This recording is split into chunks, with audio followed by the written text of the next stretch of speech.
Well, rating agency Fitch has warned that Russia is on the brink of defaulting on its debts as sanctions batter its economy. Fitch sent Russia's sovereign debt rating deeper into junk territory, downgrading it from B to C. Russia's due to pay $107 million to bondholders on the 16th of March, though it will have a 30-day grace period to make the payments. Let's talk to Vicky Pryce, who's a board member at the Centre for Economics and Business Research here in London. Good to see you, Vicky. Look, first of all, what is a debt default? What's it going to mean for Russia and countries like Belarus? Basically, it means that the country, or whoever it is who is due to repay a debt, doesn't do so, and that is a default. Now, the question is that an indication that the country as a whole doesn't have any money to pay for this? That's not the case right now in Russia, after all, because it's still earning an awful lot of money out of those very high oil prices we've just been hearing about.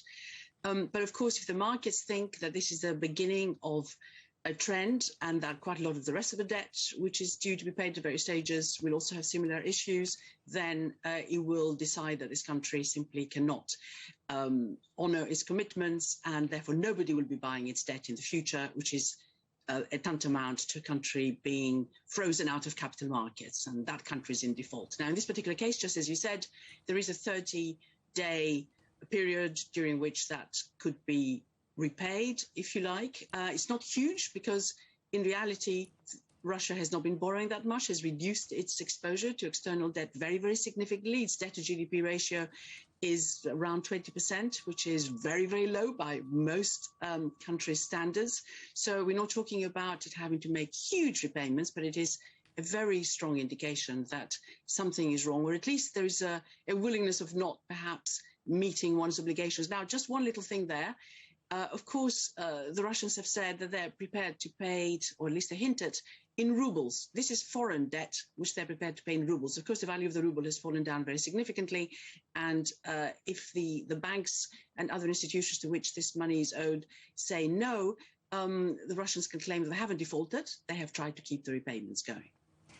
So that's a technicality, though, isn't it? Look, it sounds like an awful lot of money, but what you're saying is as sovereign debt piles go, it isn't so much if we put it, I suppose, in comparison to somewhere like Greece. But who is exposed here? What kind of investors and companies are we talking about, and where do they come from?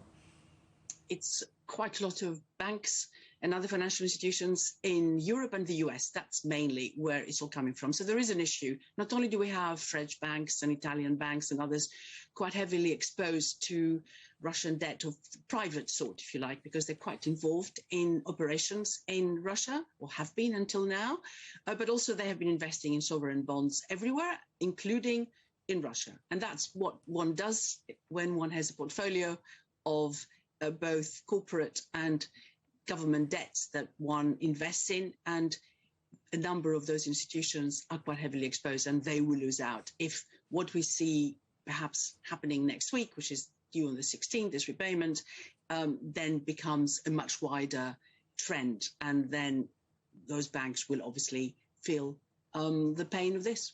I mean, has this happened before when they've used that technicality, as you're mentioning, saying they'll pay in rubles, and if the investors or their creditors don't want that they can claim they haven't defaulted? Has that happened before?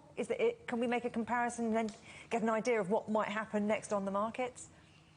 I think it's difficult. I mean, when you look at the previous defaults of Russia, really one after the Bolshevik Revolution, and then, of course, we saw something again, about 20 years ago.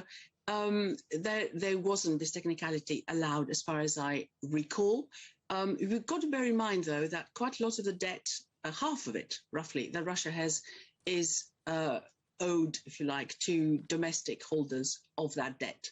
So it doesn't have that same problem, even though some of those domestic holders hold it in foreign currency as well. So it has already, as we know, refused to allow any sales of bits of companies, if you like, has offered perhaps to buy some or repay whatever it owes domestically in rubles. So that's already been happening. So it could well argue that that's the trend now, given that, of course, it has imposed capital controls as well. And given also the fact that quite a lot of its debt, quite a lot of the reserves of the central bank have been frozen abroad. That's an issue. There is one extra qualification.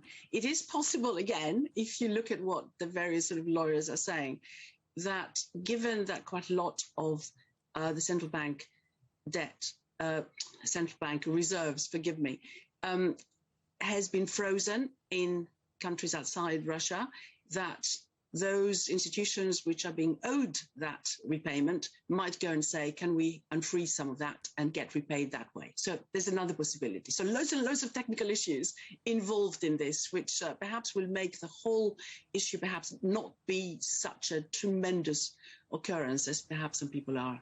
Well, thank you. Fearing. Thank you for unpicking some of that technical stuff. It's heavy stuff, and I know that we'll be talking about it in the weeks to come. Vicky Pryce, thank you.